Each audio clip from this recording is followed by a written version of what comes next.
Salut! Plusieurs choses.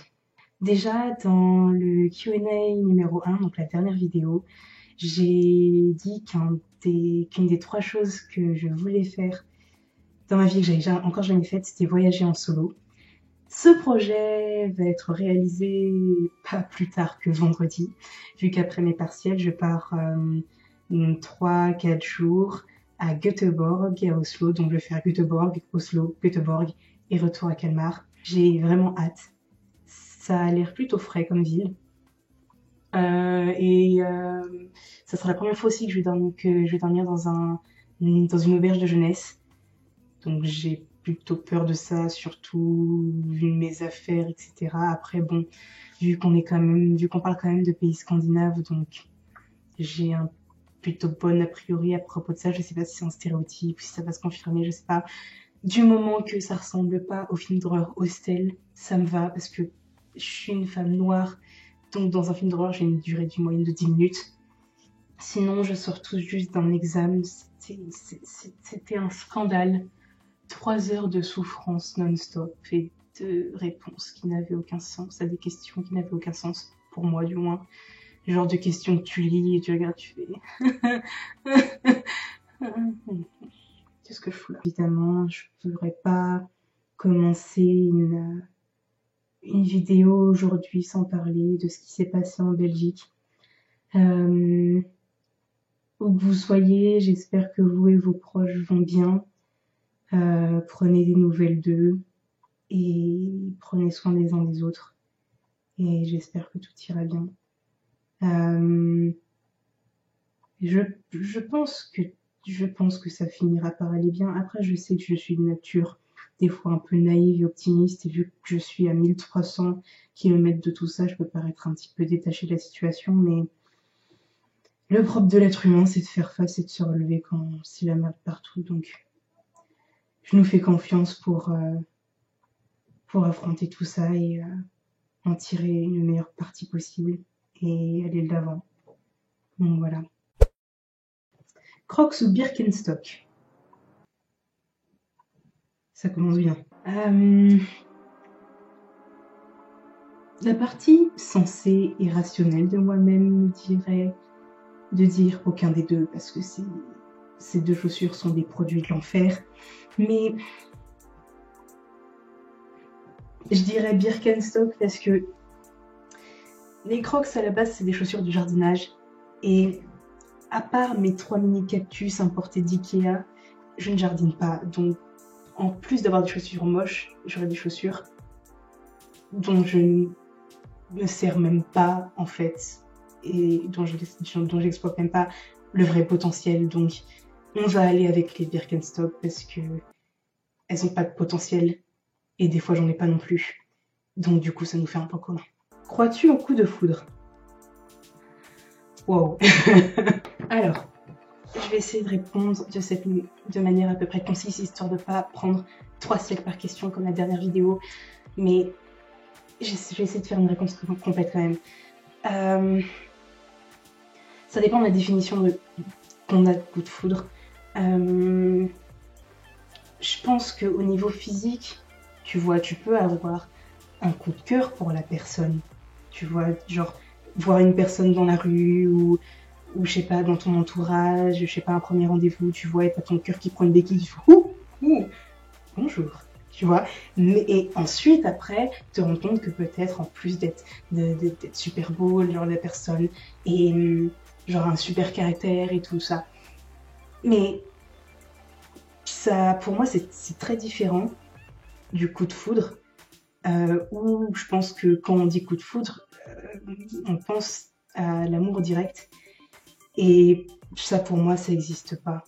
Tu peux pas tomber amoureux d'une personne comme ça, juste en regardant une personne. Enfin, peut-être, après, je veux pas minimiser l'expérience d'autres gens. Ça se trouve, il y a des gens qui sont en couple, mariés depuis des années, et ils se sont rencontrés, ça a été le coup de foudre, et voilà. Donc du coup, je vais passer pour une grosse briseuse de couple, les grosses aigries et tout.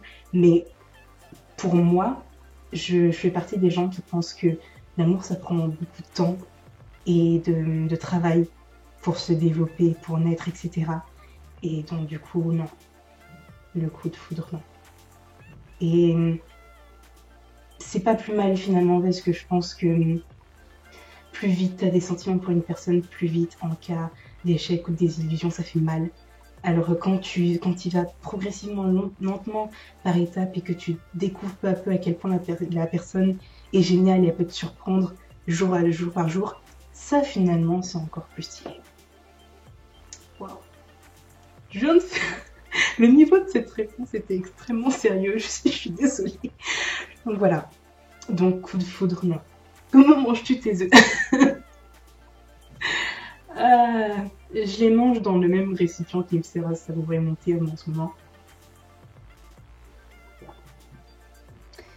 C'est-à-dire qu'en ce moment, je fais des omelettes dans des mugs. Ça a l'air absolument dégueulasse. Mais je comprends pas pourquoi d'ailleurs, parce que, enfin, les gars, c'est une omelette. Donc, enfin, j'ai eu beaucoup de critiques par rapport à ça, qui me disent oui, mais ça a pas l'air très ragoûtant et tout. Enfin, les gars, ça reste le même principe. C'est des œufs que tu mélanges et que tu mets dans un récipient, et après, ils deviennent durs. Qu'ils aient cette forme-là ou cette forme-là dans une poêle, c'est la même chose. Enfin, une omelette, ça n'a pas une tête sexy déjà de base. Donc, enfin, qu'elle ait une forme de mug ou une forme de poêle, c'est la même. Ça reste des œufs. Enfin, c'est quand même bon les œufs avec du bacon et des toasts. Et... manger. J'ai faim. Bref, voilà donc comment je mange mes œufs. Dans une omelette, au mug, 1 minute 30 au micro-ondes, devant The Walking Dead, et c'est ça qui est bon. Qu'est-ce qui t'apporte du bonheur? Ça va sembler peut-être un petit peu cucu, mais c'est les autres. Enfin, ouais, je pense, il y a des fois où j'aime beaucoup, j'ai des phases où j'aime beaucoup disparaître de la circulation et hiberner, passer des jours et des jours à lire, à bosser, à faire des trucs que dans ma chambre, etc.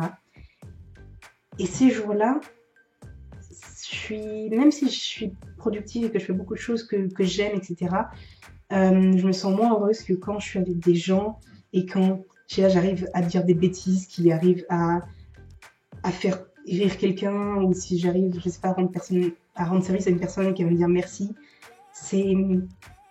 Ouais, je pense que c'est vraiment cucu, et c'est, je pense, un petit peu dommage, mais quelque part, je pense que mon bonheur dépend de ceux des gens qui m'entourent. Je sais que ouais, j'ai toujours ce petit genre réchauffement au cœur quand je viens de rendre un petit service à quelqu'un et qu'une personne dit merci avec un grand sourire, ou quand t'offres un cadeau à quelqu'un et qu'elle est reconnaissante. C'est ouais, c'est ça qui me rend heureuse. Donc voilà. Qu'est-ce qui t'inquiète le plus? Je sais pas. Il y a d'un côté, je suis un petit peu... J'en parlerai peut-être un peu plus un jour, mais j'ai horreur de l'échec. Quand j'entreprends quelque chose de sérieux et que j'ai un but à atteindre, j'ai du mal à concevoir de pas l'atteindre. Ça peut paraître trop ambitieux, ça peut paraître bitchy, peut-être, mais c'est comme ça. Et si j'échoue, je le prendrai extrêmement mal. Je le prendrai vraiment personnellement et je déprimerai, et voilà. Mais après, c'est pas forcément une inquiétude, c'est plus, ouais, je pense que c'est plus au stade de la peur. Ce qui m'inquiéterait, je pense, c'est de savoir que, encore une fois, que les proches vont pas bien, et que je puisse rien y faire, surtout. Ouais, c'est surtout ouais, le fait que quelqu'un que j'aime et à qui je tiens aille pas bien dans sa vie et que je sois impuissante. Ça, ouais, ça m'inquiète vraiment. Accordes-tu de la valeur sentimentale aux objets? Ça dépend. Ce Q&A, il va être réservé aux autres, j'ai l'impression. C'est pas que ça me dérange, mais je tombe toujours sur des questions comme ça. C'est sympa. Voilà, ouais, ça dépend. Des trucs qui coûtent cher, oui. Par exemple, je sais pas, mon ordi, ma webcam, ma Kindle, etc. J'y prends très très soin parce que je sais que j'ai pas l'argent de les remplacer si ça abîme. Donc voilà. Après, ça dépend. Mes possessions à moi, genre je sais pas, mes vêtements, etc., mes produits cosmétiques, pas tant ça parce que je sais que c'est des trucs qui vont finir par s'user. qui n'ont pas coûté cher, parce que clairement je suis vraiment radine sur ce point-là.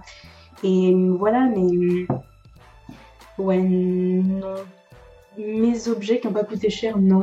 Après, les affaires des gens et les cadeaux qu'on m'a offerts, oui, vraiment, vraiment beaucoup.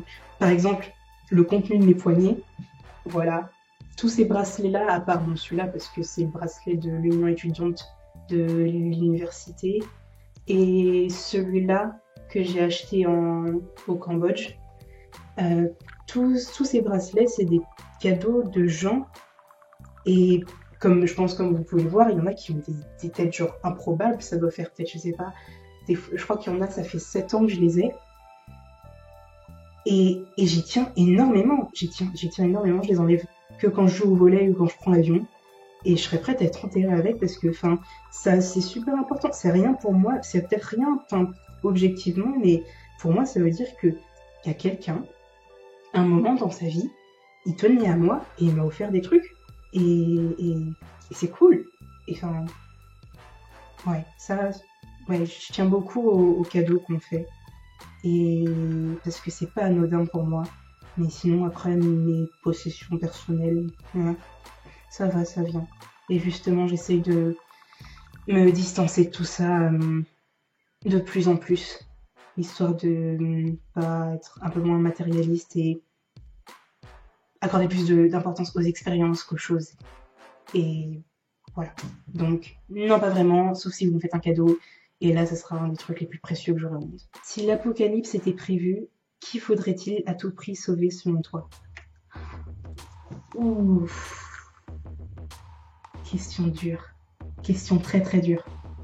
Question très très très très dure. Je sais pas. Je sais pas. C'est affreux comme question. Franchement, vous êtes chaud, hein. Vous êtes chaud aujourd'hui. Je sais pas, parce que déjà, enfin, une des premières réponses qui m'est venue à l'esprit, c'est garder une personne influente et qui a une bonne influence sur les gens, tu vois, pour que, je sais pas, par exemple, si un jour la civilisation arrive à se reconstruire, ou je sais pas, s'il y a des extraterrestres qui viennent regarder, admirer les décombres de notre planète comme si c'était un musée, que la dernière trace de l'humanité soit quelque chose de positif. Donc je sais pas, Mère Teresa ou quelque chose comme ça, mais en même temps, enfin, tout le monde est important, on est tous le frère, la mère, la sœur, le père de tout le monde, et donc du coup on est tous pour chacun la personne la plus importante au monde. Donc c'est chaud de répondre à cette question sans vexer les 7 autres milliards de gens restants. Donc pour une fois, bah tant pis, je vais être égoïste et je dirais mon petit frère. L'animal le plus insolite que tu aies rencontré, dans quelles circonstances? Ah mon dieu. Ok, c'est le moment d'une de mes histoires. Et mes histoires, les enfants, elles sont très très longues. Laissez-moi donc vous raconter l'histoire du toucan. Non, c'est pas forcément l'animal le plus insolite que j'ai rencontré, mais c'est la rencontre la plus chelou et la plus négative pour mon estime de moi-même que j'ai eue en fait avec un animal. Laissez-moi vous raconter pourquoi. Donc, j'étais en 5e, j'avais 11 ans, et on est parti pour les vacances de la Toussaint aux îles Canaries avec ma mère et mon petit frère. Donc sur l'île de Fuerteventura. Ouais. Et donc c'était la première fois qu'on allait dans un hôtel tout compris. Le truc était fat. Ah mon dieu, mais c'était fat. Mais il y avait les chambres étaient déjà pas mal. Il y avait une piscine, il y avait un restaurant avec un buffet à volonté, mais en permanence, les gars, en permanence. Et il y avait même un train qui t'emmenait, qui faisait des rondes et qui pouvait t'emmener de ta chambre au buffet ou de ta chambre à la piscine, et t'avais même pas à marcher en fait dans ces hôtels. C'est à quel point le truc était juste fat en fait. Je crois que j'ai dû développer un double menton. C'est la première fois de ma vie où je suis rentrée de vacances avec un double menton, je pense. Et donc, à côté, je crois dans ou à côté de ce complexe hôtelier, il y avait un mini-zoo. Et un après-midi, on y allait avec mon petit frère et tout, et on s'est un peu séparés pour regarder les animaux. Et il y avait un petit peu de tout, il y avait tout ce que vous avez pu trouver, je pense. Donc des chauves-souris malades, des singes en dépression, c'était voilà.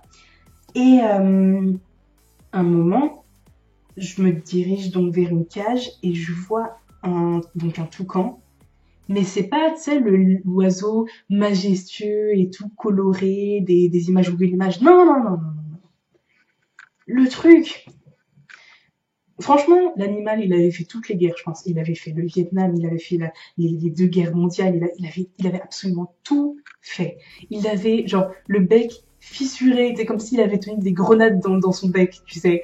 Il avait un œil rouge, il avait, je sais pas, des espèces de petites boursouflures partout sur. C'était, franchement, c'était un toucan aigri, tu vois. Je vois, je sais pas comment il s'appelle déjà le grand-père de scène de ménage. Raymond, c'était le Raymond des toucans. C'était vraiment déprimant. Donc du coup, je sais pas pourquoi j'étais fascinée donc par ce toucan aigri. Et je le regarde et j'essaie d'avoir son attention parce que je sais pas, je pensais que c'était un truc intéressant, pertinent à faire, d'attirer l'attention d'un toucan. Et donc je finis par avoir son attention. Et le truc me regarde dans les yeux, avec un regard, mais mauvais, mais t'as l'impression que s'il pouvait te chipper, il l'aurait fait, tu vois. Et je suis désolée pour ce langage, mais il a chié devant moi en continuant à garder un contact visuel, genre désolée, la chiasse de la décennie. Et je me suis dit, waouh, ok, donc c'est ça ta vie maintenant, t'as 11 ans et même un toucan te respecte pas. Franchement, je l'ai mal pris. Je l'ai vraiment très mal pris. Je suis sortie du Miniso, j'étais comme ça. Je sais pas si mon frère était avec moi, je sais pas s'il s'en rappelle, mais clairement, j'étais pas bien. Quand un toucan te fait comprendre que tu ne mérites même pas son attention, c'est dur. C'est dur. C'est vraiment dur. Voilà, donc, ma rencontre avec un toucan aigri qui a chié devant moi. Est-ce qu'être une vache, c'est une bonne situation? Bon, déjà, je vais essayer de faire un petit posage de contexte, histoire que vous ne pensiez pas que les gens m'insultent de vache comme ça à tout bout de champ.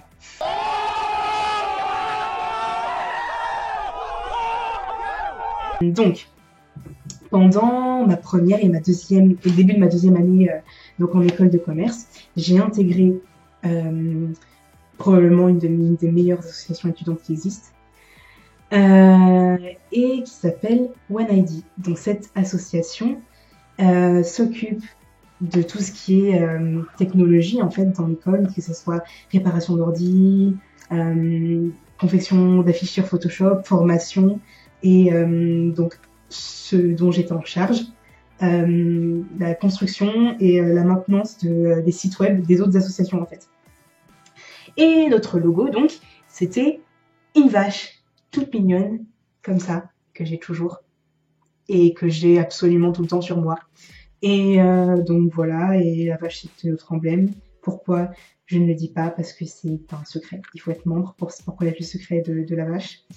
Et donc voilà.